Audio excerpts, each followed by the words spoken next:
एखाद्याला भाषण करायला शिकायचं असेल तर ते कशा पद्धतीने करायला पाहिजे. भाषणाची सुरुवात करत असताना कार्यक्रम कोणता आहे याचं नियोजन केलं पाहिजे. कार्यक्रमाचे अध्यक्ष कोण आहेत, प्रमुख पाहुणे कोण आहेत, यांची माहिती घेणं गरजेचं आहे. तो कार्यक्रम कशाविषयी आहे त्याची सुद्धा माहिती घेण्याची गरज आहे.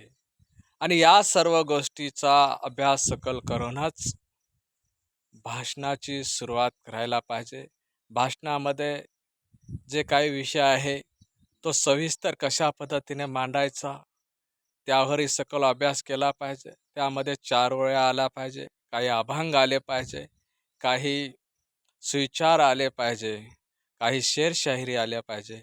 अनेकांना तो आपण बोलत असताना तो भावत आहे का याची सुद्धा काळजी घेतली पाहिजे.